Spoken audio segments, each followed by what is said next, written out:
Hello. Good evening, everyone. Welcome to the Joe and Joe Weather Show on this Tuesday night, the 13th of July, 2021. And the Joe and Joe Weather Show brought to you by Wholesale Holiday Lighting by Giannini, your complete holiday lighting specialist, meeting all your decorating needs.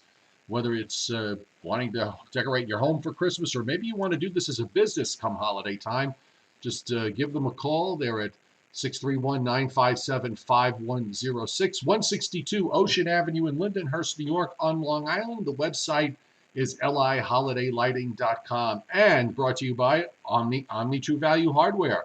And they're at 1226 North Wellwood Avenue in West Babylon, New York, also on Long Island, for the best prices in town on any hardware, mulch, topsoil, or hurricane emergency supplies. 631-756-1125 is their phone number, and the website is omnitruevalue.com. So Mr. Marine Layer came in today, and Mrs. Northeast Wind also came in and kept temperatures from doing very much, if anything at all, and cloud cover all over the place. Let's not forget the fog. And the fog, yes. Mr. Fog. Yeah, when I looked at the 12Z map this morning, Joe, the front stationary right across the south of Long Island, across southern Pennsylvania, then it kind of arced northward up in central PA and up into western New York, which is where all the severe weather is tonight, by the way. So the risk area, as a result, was a little bit too far to the east. At least that seems to be the way it has played out so far today. Yeah, I'm just adjusting my camera. I'm sorry about that. I'm surprised too. I would have thought that by this time, Joe, we would be seeing some thunderstorm activity rumbling up in portions of northeastern Pennsylvania, maybe northwestern New Jersey, maybe as far to the east as Sullivan or western Orange County, but it has not happened yet. But there's still that possibility from now till about midnight of seeing that take shape. And yeah, it looks like that I only got to 72 degrees here in Putnam Valley today, although still a bit on the humid side and a little bit uncomfortable in spite of the lower temperatures. And in the coming days, anything but lower temperatures. Looks like we're going to be seeing a climb upward. And by the time we get to the weekend and early next week, we'll be back flirting probably with the 90-degree mark. Right. We've got half a dozen severe thunderstorm warnings right now. Pretty much all of them concentrated in central Pennsylvania. A lot of those echoes, Joe, are moving northeast. There's nothing on the radar of consequence as you go to eastern PA and over New Jersey and Long Island. There's a little bit of stuff aloft showing up over Chesapeake Bay. I'm not sure what that is. I mean, may just be some ground clutter here that's popping up, but the radars are really kind of playing to the fact that this marine, oftentimes, I would say 9 times out of 10, if you've got a warm front that's going to be somewhere along the mid-Atlantic coast of southern New England, the odds of it moving northward on any given day, I would say 9 times out of 10, it doesn't make it. Right.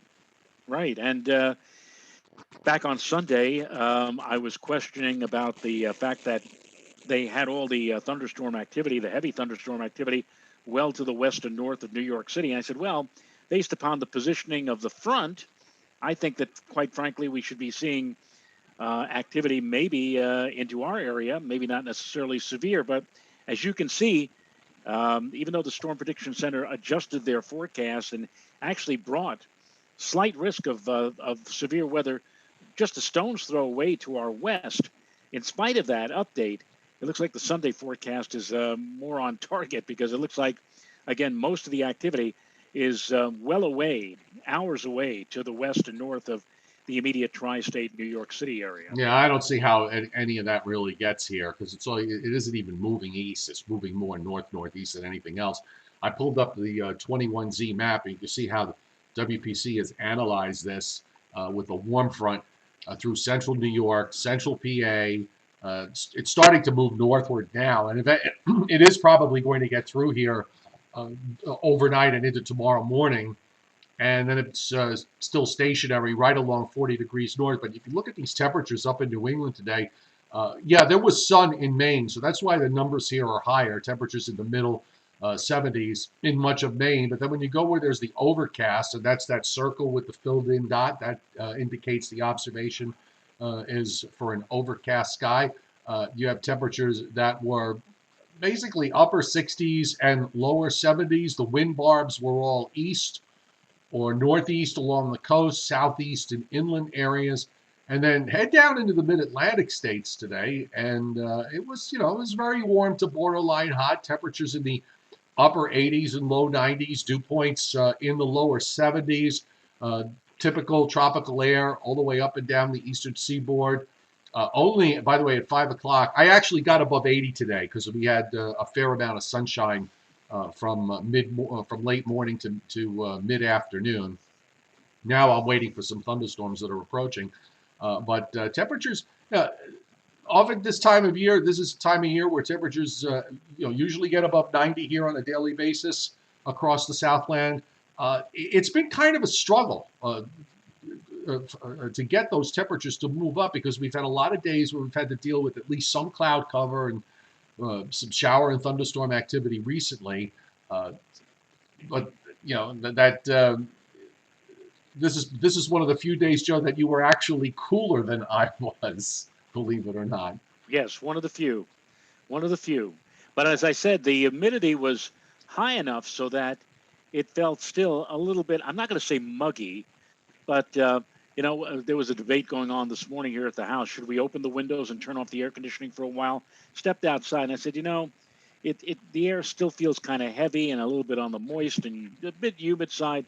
So we just kept the air conditioning going. The air conditioning that we have here in the house is the central air conditioning.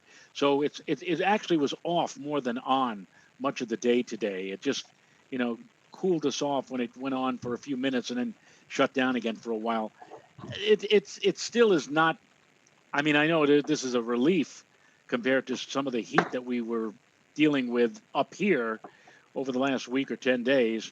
But unfortunately, it looks like once that warm front moves on through, it looks like it's going to be on through here by this time tomorrow. That's going to open the door for another round of oppressive humidity and also very warm to even by the weekend hot conditions here in the tri-state area once again. By the way, looking at the nationwide radar, and this is a shot, still kind of loading the extra frames here, but this is we'll see what the last frame is when it gets loaded in there. 714, 722, 26. Okay, so the last frame on this is from 728. So it's 12 minutes ago, and you can, it's the activity in the eastern part of the United States is a little more scattered in nature than it was over the last couple of days. You got some solid clusters across southern Louisiana into southeastern Texas and right down in the coastal bend, and also some patches over the state of Florida. The Rockies and the Southwest getting into some heavy showers and storms. So a lot of the areas that were under heat advisories, particularly in Arizona, are now under flash flood warnings. So they're getting some much needed rain in some of the drought-stricken areas in the southwestern part of the United States. And the heat, relatively speaking, has eased a bit. We don't have as many areas under heat advisories or extreme excessive heat warnings. The number of counties that have those advisories and warnings has diminished somewhat. You can see the flash flood watches that are up through southern and western Arizona. Severe thunderstorm watch is up in central and it extends into eastern Pennsylvania and also into central and western New York. And that watch goes till 11 o'clock Eastern time. We also, at least from the standpoint of what's going on locally in New Jersey, for example, I believe we do have fog advisories up. Oh, how exciting. The dense fog advisory up for counties in central and northwest New Jersey, which is what you'd expect ahead of a warm front going from a marine flow to a warm tropical flow. Yeah, that's to be expected with the front, as you just mentioned, in the general area, general vicinity, and this east northeasterly wind pulling in all that moisture from off of the ocean, interacting with the positioning of that front. And again, we're going to have to probably wait until, well, some prognoses have this front moving through by daybreak tomorrow morning. I'd give it actually more like maybe midday or afternoon when it lifts fully north and east of here, and that will set the stage for a noticeably warmer and I think a noticeably more humid day tomorrow. And Joe, tomorrow I noticed that the Storm Prediction Center has us in a swath of marginal risk of severe weather, but I'm not thinking of in terms of any kind of an organized line of showers and storms. I think tomorrow we're just going to be seeing these pop-up storms in the latter part of the afternoon tomorrow into tomorrow evening. And it all depends upon where you happen to be, whether or not one pops up in your vicinity or whether or not you're in one of those gaps between the pop-ups Right. and just sees an ominous sky and doesn't get a drop. That's how tomorrow looks like, at least to me. Or you get a cluster that sat over southeast PA yesterday with North Philadelphia getting PNE is the three-letter code of that airport, and North Philadelphia getting 10 inches of rain. 10.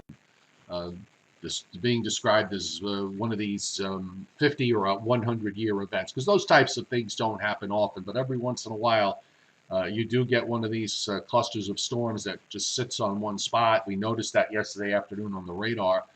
We don't seem to be seeing the same type of action today, but tomorrow with all this tropical air that we have, wouldn't be a huge shock if somebody wound up with a thunderstorm that put down a quick couple of inches. And again, the ground is still pretty saturated. We really haven't had any. We haven't had any mechanism to dry things out, and what's going to stop it? If you get a thunderstorm that puts down a quick inch or two of rain, you're going to get flash flooding out of it. No question, no question. And you look at what we call the precipitable water levels, how much moisture the air is holding, and again, kind of like the equivalent of a damp sponge. All you need is a catalyst to squeeze that sponge, and again, we will see in some cases some of that in the form of showers and storms tomorrow. And yeah, any given shower or storm doesn't even have to be a thunderstorm; just a localized shower could drop a considerable amount of rain in a very short interval of time. And that will probably be the story, Joe, not just for tomorrow, but any storm threat or any shower threat we have in the coming days will, among other things, bring a chance of some localized heavy rain or heavy downpours in a very short interval of time. While we have the chance of showers and storms around for later tomorrow into part of tomorrow evening, it looks like the one completely dry day this week will be Thursday. It looks like a sunny to partly cloudy, very warm, rather humid day, but no thunderstorm possibility or shower possibility on Thursday. And then we'll get back into the threat of showery and thundery weather beginning by late Friday or Friday evening and carrying over, it looks like, on into the upcoming weekend. By the way, I'm just kind of looking at the satellite loop here, and look, in eastern Virginia and over Chesapeake Bay, I mentioned that there was some, what looked like some stuff aloft anyway, showing up on the radar. Maybe that blossoms into something as it moves northward. I'm not seeing any big, massive cloud tops developing yet, but we'll probably keep an eye on this. The radar was relatively quiet across the mid-Atlantic states this evening, and you can see the just scattered clouds and scattered showers and storms pretty much in the east here. By the way, if you look on the far right, there is a gigantic upper low out in the Atlantic. This thing must go all the way up to 300 and 200 millibars. And we mentioned yesterday how that is something that is not going to be conducive for tropical cyclone development.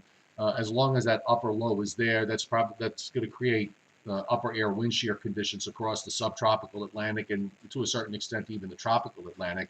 So you see on the bottom part of that upper low, the clouds are moving from west to east. So that's telling you that you have upper air westerlies, which tropical systems don't like.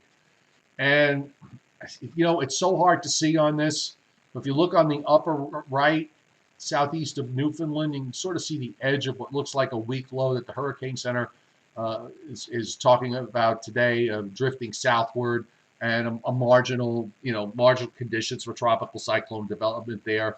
But they're only rating it as a 10% chance. And anyway, even if it does amount to something, it's only going to get kicked out to the northeast anyhow. Also, there's an upper low that's sitting over southern Florida, which is why you're seeing blossoming showers and storms there. The clouds, interestingly enough, are kind of turning into anticyclonically, which kind of tells you that the upper low is probably weakening quite a bit. But I'm going to assume that the convection here is going to eventually just fall apart when it moves into the eastern Gulf of Mexico, and it's not going to amount to much of anything. We're kind of, at least from the standpoint of the tropics, we're in mid-July. It's not unusual for mid-July to be quiet, and that seems to be where we're at the moment.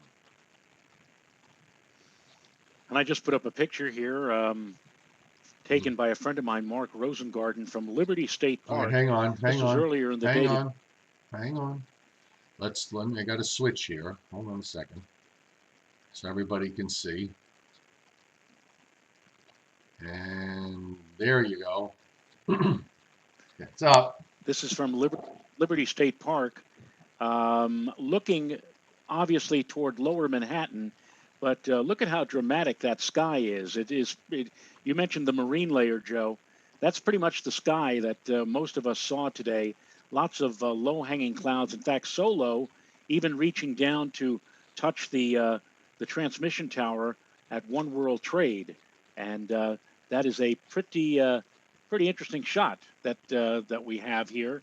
Again, taken from Liberty State Park, I believe, in New Jersey, and it pretty much tells you it was kind of a gloomy day out there across much of the tri-state area. Not necessarily from that vantage point, but right from where I were and Long Island and Manhattan and everywhere else. And that's also why the temperatures struggle today, just to make it much above the mid and low 70s out there. If you were in southern New Jersey, southern Pennsylvania, and points south, that was a different story because you were south of the warm front and you got into the warmer air, and temperatures made their way up through the 80s. In the meantime, WPC, SPC, the Storm Prediction Center, has continues with that slight risk area, and they have a severe thunderstorm watch pretty much taking up that entire slight risk area in Pennsylvania and western and central New York. Don't see any additional, usually on the little discussions here, sometimes they give you a hint if there's going to put up another watch, but they don't have anything there. We also have a marginal risk, except for the east coast of Florida. The rest of the state, except for the peninsula as well, is under a marginal risk for severe weather. That's that dying upper low that's there. We have a slight to enhanced risk of severe weather up in eastern Wyoming and southwestern South Dakota, northwestern Nebraska, with the slight risk going further east, and the marginal risk extending up into Minnesota, northwestern Wisconsin. And also where we have flash flood watches up in Arizona, we have this area of marginal risk for severe weather in that neighborhood. And WPC's 7-day rainfall forecast, they've kind of scaled it back here. They were going for really big amounts, and now they've really cut it back considerably, but they're still forecasting anywhere from 3/4 of an inch to 1.5 inches in much of central and southern Arizona. But they were showing 3 to 5 inch rainfalls back a couple of days ago, and some areas did get some heavy rain in the last couple of days, but it seems like they backed off on some of the big amounts. And also here in the eastern part of the United States, which we know has been very wet, in the next 7 days, anywhere from 3/4 of an inch to 1.5 inches. The only exceptions to that are in the middle Mississippi Valley where you've got some 3-inch plus amounts being indicated, and also in the upper Mississippi Valley, where we've got some 3-inch amounts plus being indicated over the next week. Doug Wetzel hitting Super Chat tonight. Thank you, Doug. Also, David Fuller hit Super Chat a little earlier. I forgot to mention David. David back from his nice trip down to Virginia Beach. Thanks, both of you, for hitting Super Chat tonight. As always, it is greatly appreciated. By the way, Joe, there's the rain. I pulled up. Let's see if this map loaded. I was having trouble loading this earlier, and apparently it did not load correctly. So let's see the rainfall for the last 7 days. So this is ending. No, this is wrong. Hang on, let me give this a refresh. I'm not sure why it's only showing rainfall back to up to the 11th of July. It should go to 12Z this morning because I want to look at the rainfall from yesterday. So let's see if this map will update correctly. And it looks like it is. It's going to be as soon as that little gray box disappears. Oh, good Lord. Come on. There we go. So there's that area that we talked about earlier in southeastern PA. I'm trying to get the... There it goes. Yeah, I'm just trying to get the state border to show up a little better. There we go. Well, that didn't really help too much, but that right inside that red... Now, they measured over 10 inches, so the little... however they used to calculate this was probably off Doppler. There's a purple shading in there that's 6 to 8 inches. So maybe there's a tiny dot of blue, which represents 8 to 10, embedded in there someplace. But this was the rainfall from yesterday. And if we go back 7 days, which I'll just do a quick click here, we'll see the 7-day rainfall. And there you have it. I mean, it has been wet. In fact, my understanding is, at least from the standpoint of the numbers in New York City, that if it didn't rain for another day for the rest of the month, this would be the seventh wettest July on record. So we've got 18 more days to climb up that list of wettest Julys. And by the way, you look at the rain, pretty much a very large portion of the eastern half of the U.S. has gotten at least 2 inches of rain in the first 13 days of the over the last 2 weeks, which is what I have up here. I'm sorry, the last 7 days. This is for the last 7 days. Why don't I go back 14 days? Let's just see how much we got if I go back 14 days. This ought to be interesting. Well, you know, we're already, I think, at Central Park, we're already at number 5 on the list of all-time wet Julys. I thought it was number. I thought I read it was 7. You say 5. I read 7. Why don't we take an average and say 6? Okay, gotcha.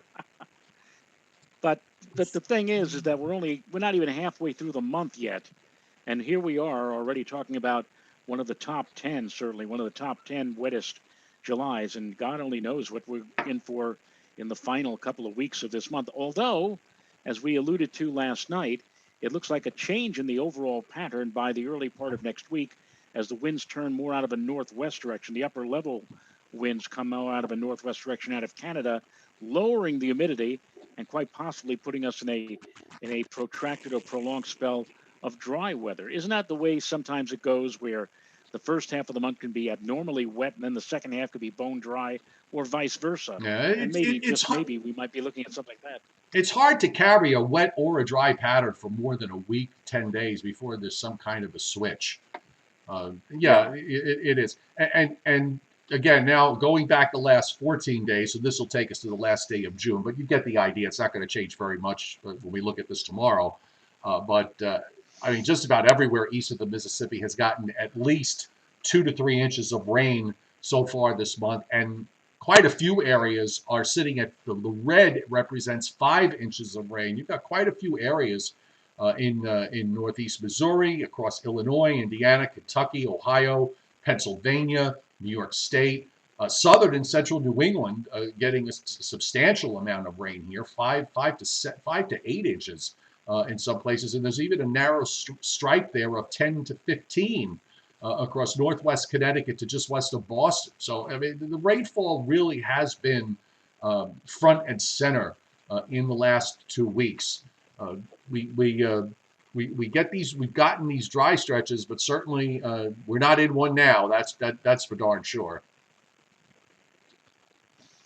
Yes, I'm just instead of typing it, I'm just going to come right out. John Bojemski is asking, would somebody please on the chat board? Will somebody please explain super chat, please? He says I see a dollar amount for it, but I can't find the button to initiate it here on my tiny screen. Any suggestions? Okay, so I have to tell you, I have a different screen up, so I don't know where the $ button is on my screen. If I wanted to super chat myself, it's on the upper right corner. Now, I don't know if you're watching this on your mobile device or if you're watching it on a desktop, but I think the super chat button, I mean, I'm guessing it's on the upper right because that's where I have it. I don't. Well, on my screen, Joe, right below the chat board, there are two, count them, two icons. One is a smiley icon, and if I put my cursor on right. That's that, if you want emojis. That's custom emojis, and Right. then on right next to that is a box with a $sign. It says "Show your support for Joe Chiappi." I'm not going to press down on it, but I'm assuming that if I press down on it, well, you never supported will, me. You never cared about me anyway. All you ever wanted was supper on the table, no responsibility. That's the super chat button, folks. And Robert Russo I'm hit. just assuming that's the Right, that's it. And Robert Russo hit super chat also. Thank you, Robert, most very much. How's it going? He asked. It's actually going quite well. Thank you so much. And we appreciate, by the way, those of you who have hit the super chat button over the time that you've spent with us. What I was going to say, Joe, to demonstrate to John Bojemski how this works, we have 92 people who are watching right now. So if right at this moment, all 92 of you hit that $sign button and then put like a figure like $5 in there. Are you doing a Soupy sales here? Are you doing a super? Well, no, I'm not saying. I'm not asking the people on the chat board to go into their parents' back pocket on New Year's Eve and pull out pictures of the presidents and send it to us. Yeah, but you are asking the guys on the board to go into their wives' pocketbooks and get their credit cards. No.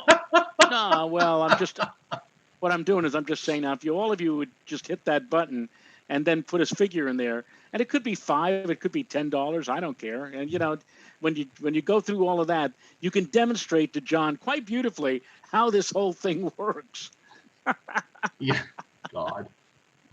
Well, before we turn this show into a telethon, Steve LaPointe hitting super chat and Johnny Quest also hitting super chat. Thank you so much, Johnny. And I apologize, I haven't had a chance to go back to your question, but let's see if Joe Rayo could help you with this. I can help you somewhat with this.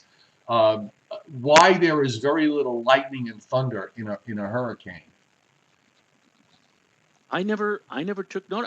I just assumed that in the ring surrounding the eye of the storm, the so-called Colosseum of clouds, if you will, I just assumed that that Colosseum of clouds were convective clouds with lots of thunder and lots of lightning. Where did the piece of info come up? Well, I will tell you this. One of the things that I remember talking with the guys when the hurricane hunters were at MacArthur Airport a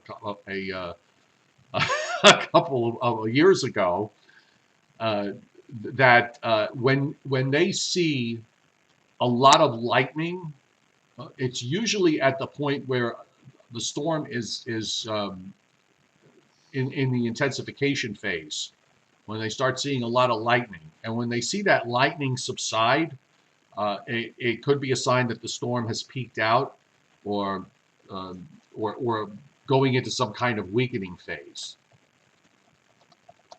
I'm going to just kind of like the equivalent of let's say a storm maturing, reaching mature stage, and then you get the occluded front coming in to have it weaken. Right. Well, And in this case, you're saying it's Here's Google's answer, by the way. Normally, hurricanes do not have lightning and thunder because lightning and thunder are formed by vertical winds that cause water and ice to rub together. So hurricanes do not normally form lightning because the vertical wind churning does not often happen. And when you think about it, the vertical wind churning that they're referring to is wind shear. Okay. Now, if you've got wind shear going on in a tropical system, that's usually not, that wind shear is not conducive for tropical cyclone development.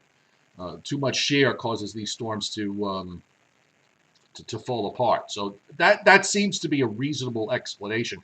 I can, having been in tropical systems myself down in the Gulf states, and then the ones that I've experienced, thinking of the ones that have affected Long Island in my time there, I don't recall, but particularly the one in the Gulf, along the Gulf states when I was in Louisiana, because we had several of them while I was there. I don't ever recall seeing any lightning, or I do remember hearing thunder from a squall that ran way ahead of the actual tropical cyclone. But the explanation that I'm seeing here in terms of why you don't see thunderstorms, lightning and thunder in thunderstorms, because of the fact that the vertical winds, the lack of wind shear, is part of is probably the reason. So I'll dig into it a little bit more, Johnny, but that's the initial explanation from all of this. And in thinking about it, some of the tropical systems that I know you too have been involved with, Joe. Bell in 1976, Gloria in 1985, Bob in 91. Lots of squally rains and winds associated with those systems. They passed where we happen to be, close by to where we were. Don't remember anything about cracks of thunder or seeing any lightning involved with any of those storms. And you would expect, those systems to at least generate some of that. Of course, we always see how the National Hurricane Center, ahead of such systems, will put up tornado watches because some of the storms may reach supercell status and develop rotation and spin off a few funnel clouds and tornadoes. But, I'm thinking about it, I don't remember in any of those big tropical cyclones systems that pass through our neck of the woods ever seeing or hearing any lightning or thunder. By the way, Steve LaPointe hitting super chat, Johnny Quest hitting super chat, Christinapedia hitting super chat tonight. When did I start? I know. You didn't have to take me literally. No, I know. And Jason Schaefer also hitting super chat. Thank you very much. Bill Kennedy says begging for money like the Catholic Church. Yeah, but we don't give communion or a blessing here. So no. What I'm saying, all I was doing, innocently enough, trying to get people to tithe is what you were doing. Trying to assist Mr. Bojemski in learning how to hit the super chat button or learning how to submit a super chat contribution. And I said, well, we have so many great people on the chat board who knows how to do that. And I thought that by way of demonstration, that they could show him how easy it is to hit the super chat button. Look, you didn't have to hit it for $10 or $5. You can hit for 1 cent for all I care. Listen, if we play our cards right, we could each get a new car out of this. Scott Briller just hitting super chat. More importantly, Mother Briller was able to walk downstairs for the first time in 3 weeks and went outside. Amen. Amen. Get her skates ready. Get her skateboard ready. Let's even forget the skates. Let's get her on a skateboard. Still needs to get MRI to see what's causing the pain. So we wish you, I'm kidding, Scott, but we do wish you and Mother Briller, who I know watches this show. She listens to every word we say. We're happy to hear that you were able to get outside today. So keep moving, girl. Keep moving. Frank Riccio, Wayne Stuckert, all hitting super chat. Thank you, everybody, tonight. God, Now, Joe. Robert Brown is hitting on my Robert Brown on the chat board is hitting on my wife. In a funny. No, she's saying, he's saying, Mrs. Rayo, may I borrow $5 to give to Joe and Joe? I'll gladly pay you Tuesday. For, no, I was waiting for somebody that's to a use. hamburger. Right. I was waiting for who was going to use the wimpy line. And meanwhile, the person who started all this, or the person who you go back to, no, I mean me as a result of a post by John Bojemski. Now, John Bojemski says, how about a nice old-fashioned low-tech solution to my super chat or donation problem, a USPS post office box? That I could manage. But we don't have a post office box, do we? No. Post office box 1131, Radio City Center. Oh, Jesus. Someone else asked, Mirtha Gunter watches the show from time to time. If you look on the, I almost hate saying this, but there is a P.O. box that I put up there. If you go back on one of the videos from the last couple of days in the comment section, you'll find a P.O. box, John. So that's to help those of you who would like to give, and we do appreciate it. This is how Joe and I earn our living. So, such as it is, our living these days. Well, but anyway, it's there. I'm not going to say it. If you want to go to the video, I think from yesterday or the day before, and it's in the comments section. Okay, Robert Russo hitting super chat again. Thank you, Robert, very much. Let's go to do some weather, okay? And let's bring up the upper air. Oh, good Lord, there's the upper air. And this is yesterday's model guidance, where we were looking at the long range. So now I'm just bringing up the latest run of the GFS, or as Bill Goodman calls it, the GOOFUS model. So here we go. 2 ridges on both coasts. Here we are Tuesday evening. The western ridge is flattening, so that's good news because that causes the heat wave to diminish. And yes, Bill Rogers, this is a strange show tonight for some reason. You got the ridge in the east. You can see that the edge of the upper low, by the way, on the lower right. Meanwhile, the westerlies in Canada, the upper air winds from Canada, very slowly, we're on the edge of those westerlies. That's oftentimes how we can see our temperatures go above 90 if we get that flow, the flow from Canada to lie just to our north. Now, we watched the models yesterday drop a trough into the eastern part of the United States. It's still doing that over the weekend. It's still trying to form some kind of cutoff low, Joe, in Pennsylvania. This is what it looked like yesterday. So let's see what it looks like today as I switch over. And instead now, it's part of the trough pulls down into the northeast, but the part that breaks away and forms a cutoff actually forms a cutoff back in Missouri. I mean, you go from having an upper low in Pennsylvania and worried about it raining for 3 or 4 days in a row. Now it takes that trough in the east and just kind of moseys it through and makes an upper low back in Missouri. Now next week, those upper air northwesterly winds make it down almost into northern Virginia. So that gives us some hope that we could get a humidity break here for at least a couple of days early next week. In the west, meanwhile, the upper high begins to rebuild back over Utah, and you're going to start to probably, that's correct, we're going to see heat shifting northward into in the western part of the United States, into Utah, Wyoming, Montana. Colorado will be on the edge of that heat. And then ultimately that upper high kind of pivots around into the Dakotas. Meanwhile, Joe, look at the east here. It looks like we have another trough that comes down later next week into the northeast, and those westerlies get, you have northwest winds in the upper atmosphere all the way down into South Carolina. This is actually quite promising for some nice relief coming down the road after this week is done. Right. Well, as I told you, not this weekend, but next weekend, we're going through the our son's wedding, which was supposed to be last year, and it was last year. We had a very small, only about 10 or 11 people who attended the nuptials. Did not go to the catering hall, for the big celebration afterward. But now we're going to reenact the wedding, have a hopefully have a lovely get together a week from Sunday.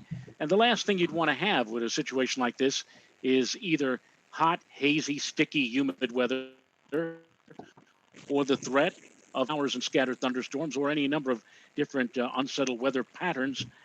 So you're right. To see the upper flow go out of or come out of the northwest, out of Canada, which usually delivers a less humid, drier airflow, starting early next week and then becoming reinforced, it looks like, later on in the week next week. That's good news. That would be very, very nice. And as I said just about five or 10 minutes earlier, the first half of this month was so very humid, so very wet. And now, hopefully, as we move into the second half of the month, we'll see just the opposite of that.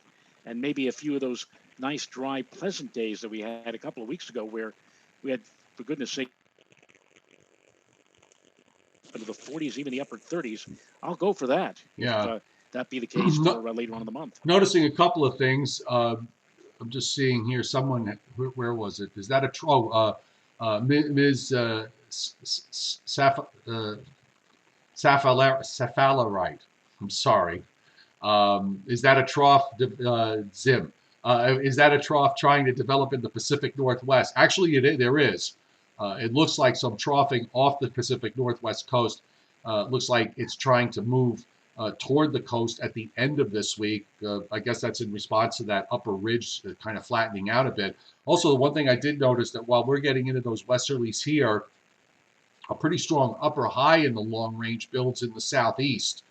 So if this is correct, maybe those days I've been saying how I haven't seen any 90-degree days. Well, if we get something like this setting up where you got this, big upper high building over northern Mississippi and Arkansas, and actually getting stronger as we move through next weekend and beyond, not the one coming up now, but next weekend and beyond, that would at least suggest that there could be some hot weather in the southeast and take temperatures up into the 90s, which we really haven't seen very much of. But this northwest flow is rather promising if that verifies, if that winds up materializing later next week and beyond. So we obviously keep our eyes on that. And looking at the GFS from the standpoint of what it looks like on the surface here, and let's see, I got the right date and time. So this is the old 12Z run. I might as well just stick with this because I got too late. Now it's reloading. After I had it all loaded, it decided to reload. So I might as well load up the 18Z. Okay, let's do that. And we'll take a look at the 18Z. Bill Kennedy, you're asking about the first week in August in the Carolinas. It's a little bit too far out for that. Maybe a week from today we can give it a very early look. How's that? Okay, so of course our warm front goes by because the winds tomorrow should be more southwest. You can see the GFS picks up on some thunderstorms in eastern Pennsylvania and upstate New York tomorrow afternoon, and then they're gone by 0Z. Thursday, I think Joe's right. In fact, there's very little in terms of shower and thunderstorm activity going on up and down the eastern seaboard and back almost to the Mississippi River, except around the Great Lakes for Thursday. And maybe even Friday, Joe. Yeah, maybe some pop-ups late Friday, but in terms of widespread activity, doesn't look like we're going to see anything even on much on Friday. Saturday might be the day when a front goes by. And let's assume that the GFS, or I'm sorry, let me just say that the front attempts to go by. It may have to wait for Sunday for that trough to finally swing around. And then after that, you got that high that's sitting up there in Minnesota. That looks to build in slowly during next week. And if the models are correct, where we get this sort of strengthening northwest flow out of Canada, that will bode well for eventually bringing humidity levels down, maybe for the latter part of next week. GFS can't seem to make up its mind whether it wants to bring drier air early in the week or later in the week, at least from the last several runs. So let's just sort of give it a general view here of what might happen, and we'll put it into better context as we get a bit closer. And by the way, just to quickly take a look at the tropics, Let's see.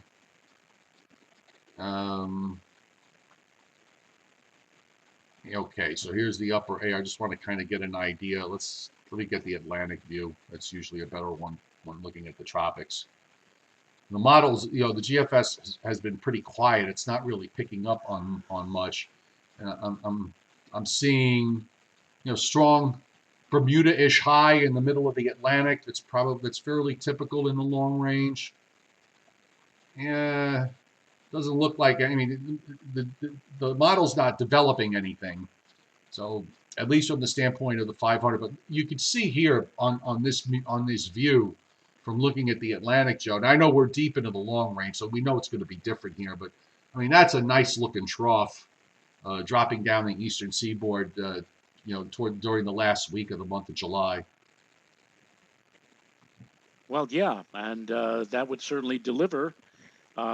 Maybe not necessarily a cool air mass, but certainly a much lower dew point and lower humidities, which would make for whatever we have out there much more comfortable, as opposed to even a day like today where, again, it was in the mid and low 70s, but there was still rather humid conditions out there during the course of the day. Again, in spite of the fact that the temperatures took a noticeable drop over the last few days. And you say to yourself, well, 70s, that certainly is comfortable. Well, maybe it is, but with moderate to high levels of humidity, it still can feel a bit uncomfortable. By the way, on our chat board, we have Ms. Spallerite. Spallerite. And I just out of curiosity, I did a Wikipedia check, and Joe, sphalerite is actually a mineral. Yeah, I kind of thought of zinc.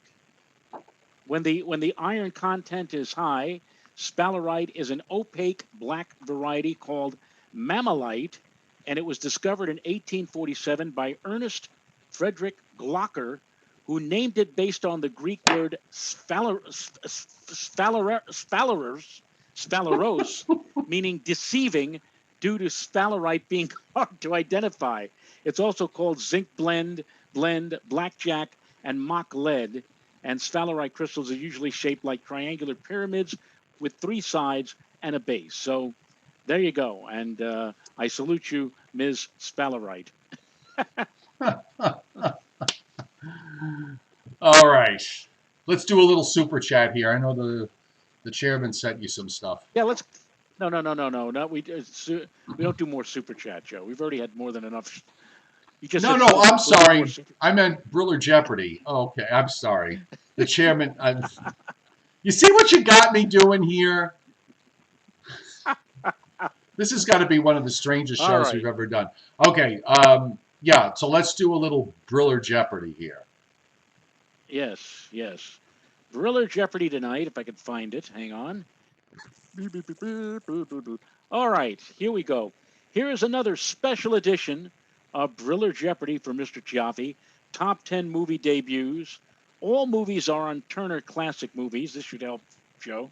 Same rules. Get 8 out of 10 within 3 years of a movie debut, and you win a 25% ownership of Turner Classic Movies. Nice. Have we talked to Ted Turner about that? All right, here we go. The movie number 1. Again, you have to guess the debut of these movies. Movie number 1 is Frenzy. Or Frenzy. Frenzy. Alfred Hitchcock's Frenzy. That's that's an interesting movie because that focuses on a serial killer. I'm going to say, because I know it's also one of his late movies. So I'm just trying to think if that came after the Torn Curtain with Julie Andrews and Paul Newman. So I'll say 1967. Wow. You know what, Joe? Isn't it often that you lead off with such an answer so far off the board? For Frenzy? 1970. Yeah. So was it later? I know it was one of his 72. You know what? I know it was one of his last movies, and then yes. I think Family Plot came after that. All right, so I was off, but I know the movie, but I was off. It's not one of his better movies, by the way. Right. If you had gotten it right on the nose, though, it would have been one of his best. Yeah. A A Clockwork Orange is the number 2 movie on the Ooh. list here. I've only seen that movie once, and I don't remember it very well. I may want to look at that again. Oh, God. Yeah, Joe, I'm not sure. I'm going to say 66. Well, another one that you were I'm batting. way I'm way batting a off on. thousand today. I'm getting them. I'm getting them off. 1971. 71. You can see what happens as we get past 1960. Things start to fade because I know less about movies after 1960 than before. Well, then you'll be happy to know that the majority of the, in fact, let me see. All of the rest of these movies are in your wheelhouse, so to speak. Here's number 3, Johnny Guitar. Oh my God, that is the campiest movie. Joan Crawford, Mercedes McCambridge. Uh, it is. It has. It's one of these movies, Joe, that is so bad it's good. Okay. I'm gonna say 1954. Right on the nose. Amazing. Absolutely amazing. You truly are living in the past here. Yes. Now, if you haven't Where's Mr. seen, Reuben listen. Fairchild? If you haven't Where's seen Mr. Johnny, Reuben Fairchild making a comment about this? yeah, he's not. He has. Who knows where he is? If you haven't seen Johnny Guitar, see it. Get a pop some popcorn, and just do not take the movie. It's I guess as I'm describing it, it's so bad it's good, and there are so many laughable scenes because I guess the best way to put it is that the never mind. I'm going to get in trouble if I say something, so never mind. Just if you haven't seen the movie, see the movie and get a good laugh. Okay. Number four on this wonderful list compiled by the chairman is Rope. Okay, so that was Alfred Hitchcock's first. If you've seen Rear Window and you want to see an early version of the filming technique that he used for Rear Window, that was in Rope, and I'm going to say 1952. Well, you're just outside of the limits set by Mr. I, Briller. I originally was 1940, 48. 48. 48. Yes. Yeah, I was going to say 51, and then I said, let me jump to 52. But that's a great example. That's that technique of shooting one scene in one room on one camera, basically shooting it like a play, is in Rope, and then you see it later in Rear Window. How about number 5, Suspicion? Suspicion. So that was with Suspicion. Yes. Cary Grant and Joan Fontaine. Joan Fontaine won Best Actress for that. So I will say 1941. On the nose, 1941. How about number 6, which is Blackboard Jungle? Ooh, Blackboard Jungle. Glenn Ford, Sandy Dennis. I once read. I have this book of the greatest insults, and somebody said that Sandy Dennis is the only actress who made a successful career out of post-nasal drip. I've seen the movie. I'm trying to recall the year. Blackboard Jungle. Well, I don't know about that, Joe. I'm going to say. Oh God. It's either late 50s or early 60s. I'm going to get this one wrong. I know I'm going to get this one wrong. So I'm going to say 19. Maybe Sidney Poitier wasn't in the movie. I don't remember. I'll say 59. 1955, but you said that Sandy Dennis was in this Oh movie. no, then I'm thinking of another movie. Then I mean, Yeah, Blackboard because Sandy Jungle. Dennis is first. Blackboard Jungle is with Glenn Ford, correct? I'm not sure, but what I'm just saying with Sandy Dennis is her first film was in 1961, and that was the movie Splendor in the I Grass. may be mixing it up because there's a movie that I think there's a movie that was done in the '60s with Sidney Poitier and Sandy Dennis is in it, and they're school teachers, I believe. I'm mixing it up. Never mind. Go to the next one. It's not on my list of favorite Blackboard movies anyway. Blackboard Jungle had Glenn Ford, Right. Sidney Poitier, Okay, I got that right Vic then. Morrow, Vic Morrow. Vic Morrow, who met his end, by the way, filming the Twilight Zone movie. Right. Anne Francis, Louis Calhern, Right. Margaret Hayes, John Hoyt, and blah blah blah blah blah Okay. blah. So Sandy Dennis, I'm thinking of another movie that she did where she was a school teacher Okay. with a gang. Number 7, Pride and Prejudice. Greer Garson and Laurence Olivier. I'll say 1940. And you are right on the nose. So, it's amazing to me that you get that so far today. You've either gotten them right on the money, right on Or the way nose, off, yeah. or way off. Yeah. Yeah, it's kind of all right. So now number 8, Joe, The Falcon Strikes Back. Oh, God. I don't know that I've ever seen that. The Falcon Strikes Back? Yes. I need help here. Who's in the movie? He doesn't say. I don't think I've ever seen it. I can't. First of all, just going back to Sandy Dennis one more time, she did appear in a movie in 1967, Up the Down Staircase. That's the one I'm mixing it. Yes, up the down staircase. Yes, she was a school teacher in that. So, right. And as far as the Falcon Strikes Back, now we didn't yet do a year for that. No. The Falcon Strikes Back, and according to what I'm able to bring up here about that, Okie AG says I didn't know it struck the first time. I didn't either, to tell you the truth. It is a crime film directed by Edward Dimrick and stars Tom Conway as the title character, the amateur sleuth, the Falcon. You know what? The Falcon was actually a radio show.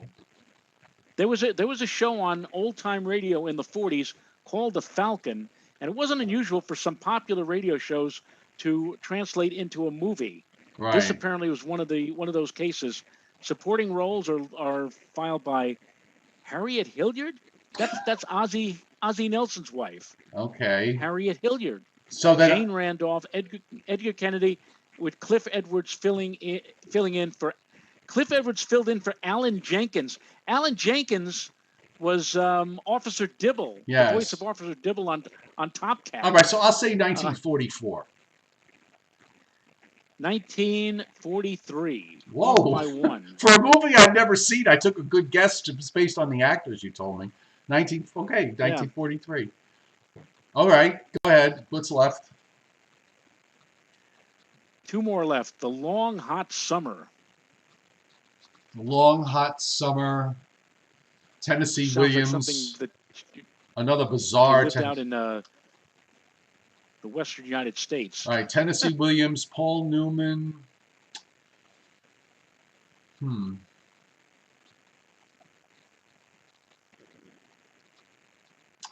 1958. 1958, Joe. Oh, God. That was a lucky That's guess. Amazing. That was a lucky guess. And finally, number 10, the last one. And the last one for tonight is A Place in the Sun. A Place in the Sun. That was with Montgomery Clift, Shelley Winters, Elizabeth Taylor. Raymond Burr is in that movie. He plays a prosecutor, um, and uh, and he, I think he could have gotten a supporting actor nomination for that, for his role as the prosecutor. 1951. Once again, right on the nose. That's a very good movie. It's a sad movie in a lot of respects, but it's a very good movie. Well, there you go. You So, all did pretty right, good. I Didn't get enough. Didn't get enough to get the lifetime. The 25% part of Turner Classic Movies, but still, I think very good considering you got a number of them right on the on the nose. nose, including one I've never seen. Right. All right. Let's put an end to this. Uh, Thank you very much tonight for all of you that hit super chat tonight. And thank you very much indeed. Joe and I appreciate it greatly. And it wasn't meant to evolve into a telethon, but trust me, this No, it was not. it really wasn't. But thank you just the same. And we will be back tomorrow tomorrow night is at 8:30 Eastern time. So Joe's got Yes. another library thing to do. So we'll see you tomorrow at 8:30. Okie doke. We'll be here. All right. Nighty night, everybody. Oh, and Chuck Cardillo, yeah, Vic Morrow did play in combat, and then he was killed in that movie while they were filming. Just No, he was killed in the I think in the Twilight Zone. Or was it combat? no, I thought it was. Was it combat? Which one? I thought he was in the Twilight Zone movie, and it was a Oh, maybe helicopter it was. scene. That does sound familiar. That does sound Yeah. familiar. We'll have to look it up. All right. Nighty night, everybody. Before we get into more trouble. Good night. Good night.